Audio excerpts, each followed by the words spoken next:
not a giant, but better.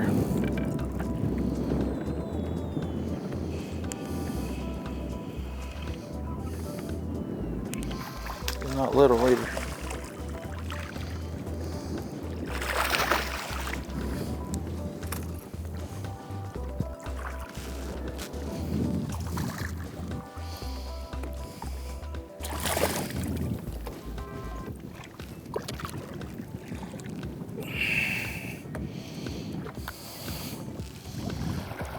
Nice one.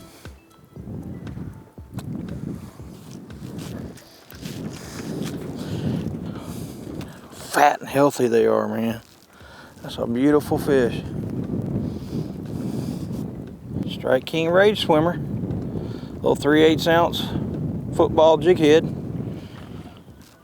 And about a 3.5 pound hammer. That's a really neat little transition here. You got a big sand flat and it's a nice little line. And there, every now and then there's little rounding points.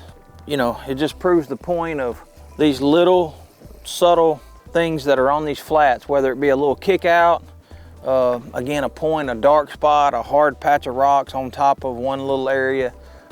Anything different, man, is where those smallmouth will be. That's where they want to be sitting. Very rarely are they just on a wide open sand flat.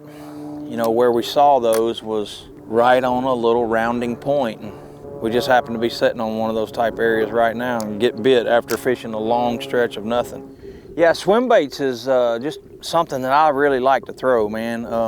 I like offshore fishing with them, you know, deep, ledge fishing, what have you, all up and down the Tennessee River.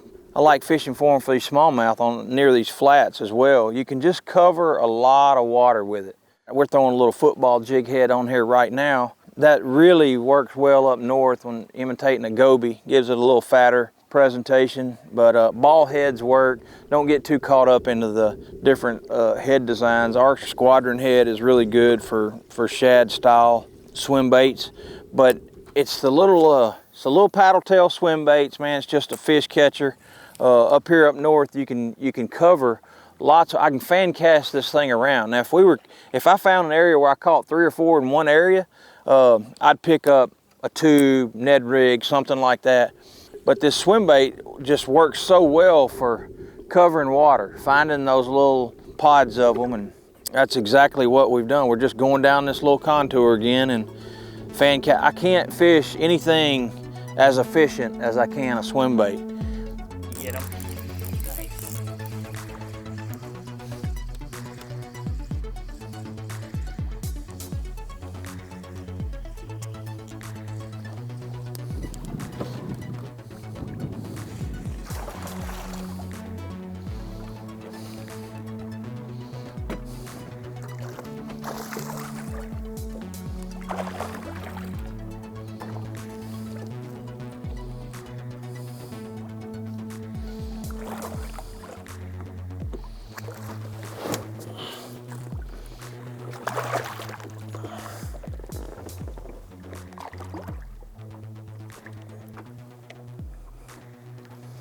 Another little tank.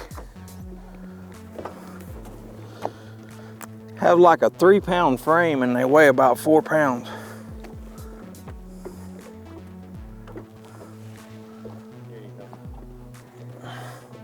Chunk.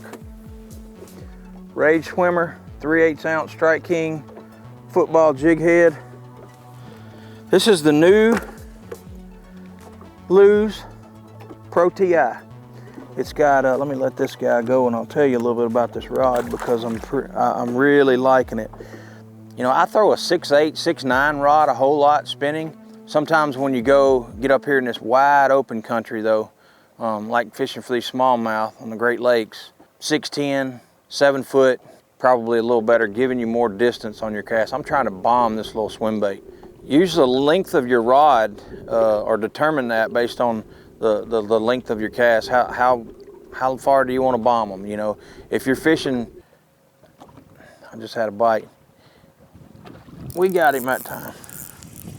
If you're fishing around boat docks and things like that, you might want a 6'6", 6'8".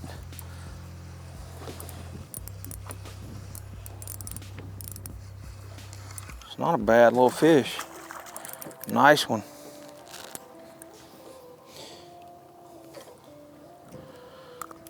Rage swimmer. If you're fishing around boat docks, things like that, tight, where you're trying to hit a target, sight fishing, you might want to, I still like to throw the old 6.6 and 6.8 and things like that, but up here in this wide open country, man, get you a good medium to medium heavy action. Really not so much medium heavy because we're throwing 8 and 10 pound line mostly. I'm throwing 15-pound Seaguar Smackdown onto 8-pound Seaguar Tatsu. The reason I'm throwing 8 is because I'm fishing kind of deep. I want to cut the water column. I want my bait to get down there kind of deep. Plus it's a gin clear up here. You're rarely going to break them off. Wide open water, there's not brush or anything around. I'm really liking the new Team Loose Custom Pro. It's got a lot of ball bearings and very smooth, drag smooth, but don't get too caught up on the gear ratio on the spinning reel. You can always speed it up or slow it down a little bit.